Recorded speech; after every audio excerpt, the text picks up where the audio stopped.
A group of teenagers settles down in their tents on the island of Spitsbergen, Norway. It's been a long, hard day of research in the field, but things are about to get a whole lot tougher.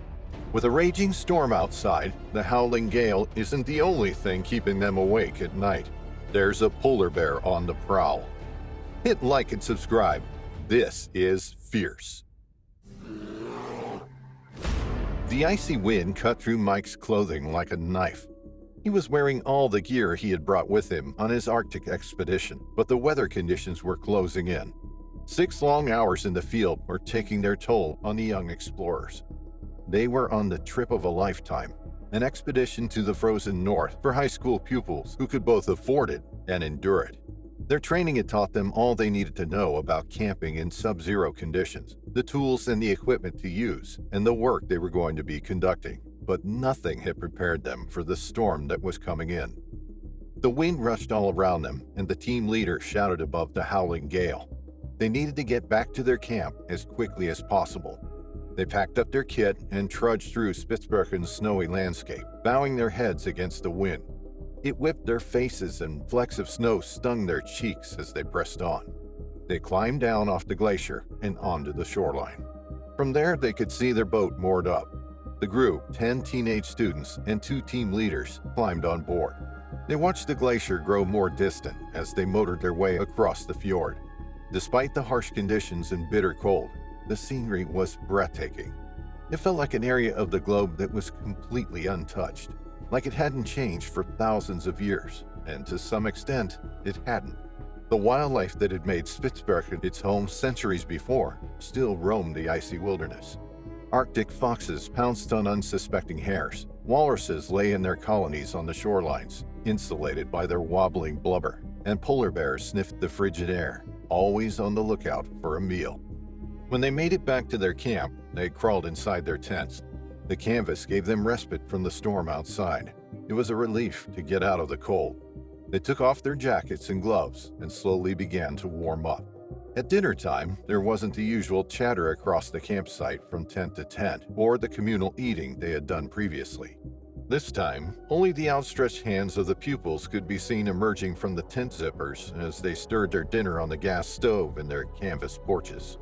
After eating their dinner, Mike and his tent partner Steve washed up their things. They had to venture out into the icy cold to do so.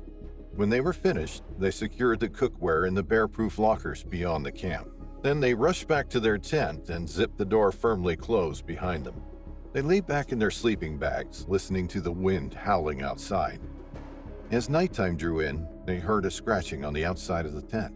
Steve called out. It was one of the team leaders, Greg, checking that everything was okay before bedtime. It was part of the routine to make sure everyone was well and accounted for before lights out. They had planned to take some more field measurements the following day, but if the storm persisted, then it could be a long, boring day in the tents for everyone. As they drifted off to sleep that night, little did they know that it was going to be anything but boring. A predator was on the prowl half a mile away. Having feasted on newborn seal pups during the spring, it was now searching for more food to build up its fat reserves for the long, harsh winter ahead. It was an opportunistic hunter, searching for anything that may satisfy its hunger. Mike was the first one to wake. He had heard a noise outside the tent and sat bolt upright in his sleeping bag. The sound of Steve softly snoring next to him competed with a snuffling sound near the tent door. It wasn't a team leader scratching outside the tent. The 2 boys didn't utter a word. They didn't know whether they should shout out or remain silent. The snuffling persisted. Mike held his breath. Although neither of them said it, they both knew it was likely to be a polar bear. Those who had remained in their tents that evening to eat sheltered from the stormy conditions were playing with fire. It would prove to be a catastrophic mistake, one which, in hindsight, the team leaders should have stepped in on. But it was too late to dwell on that now. The 2 boys held their breaths, hoping upon hope that the polar bear would move away. But it didn't. Suddenly, it rammed the tent. Its 3-inch claws slashed through the canvas like a knife through butter. They couldn't see much in the darkness, but they could make out the enormous shadow of the polar bear as it lunged into the tent.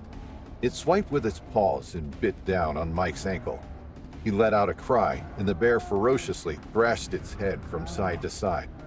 He kicked and kicked, pulling himself backwards with all his might. Steve held on to his friend, wrapping his arms around Mike's chest, trying to pull him free. Outside, the wind still tore through the camp. The boys' cries went unheard by the others. Nobody was coming to help. Mike was still in his sleeping bag as the bear grappled with his ankle.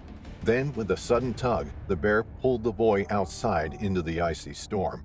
Mike tried to hit the bear on the face, leaning forward to reach its snout, but the whole attack was happening so quickly. Then the bear let go, and a split second later had leapt on top of the teenager. Mike tried to curl up into a ball. He tried to protect himself. Inside the tent, Steve fumbled with the zipper on his sleeping bag. There was nothing he could do to fight off the polar bear. He slipped on his boots, grabbed his flashlight, and rushed out through the hole that had been ripped in the side of the tent. The torch beam illuminated his friend. The enormous polar bear was straddling him. He could see its white snout turn red as it began devouring Mike. Steve ran as fast as he could across the camp to the leader's tent. He came to a skidding halt outside and ripped open the zipper, yelling, "Polar bear! Polar bear!" The leaders immediately jumped into action and ran outside with their rifles. It is law to carry a rifle while conducting field work on Spitsbergen. They rushed over to Mike and fired a shot at the bear. One of them missed, and the loud crack of the gun didn't deter the bear. It was too busy digging into Mike. The other leader, Greg, lifted his rifle and took aim, but the trigger jammed. He fumbled with the latch and then squeezed the trigger once more. Finally, a bullet flew into the side of the polar bear, and it lurched backwards. But now it was enraged. It was mortally wounded, but it was dangerous.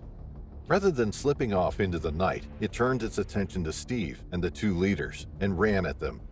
They could see the powerful paws bounding over the snow, the black eyes fixed on them, and the white shaggy fur rippling as it charged at them. They fired another shot, and this time it struck the bear face on, and it fell to the icy ground. The three ran over to Mike. He was unconscious. Blood poured from his shoulder wound, tainting the snow around him. They carried him into their tent and tried to stem the bleeding. They used their sat phone to call in a rescue, but the conditions were too treacherous for a chopper to fly in that night. Instead, they had an agonizing wait in the darkness, tending to Mike. If he could just hold on until rescue arrived, then he stood a chance. Miraculously, by first light, the storm had subsided. The sound of a helicopter could be heard on the horizon as it made its way to the traumatized group of teens. Mike was airlifted to the hospital at Longyearbyen, where he received emergency treatment and surgery to save his life.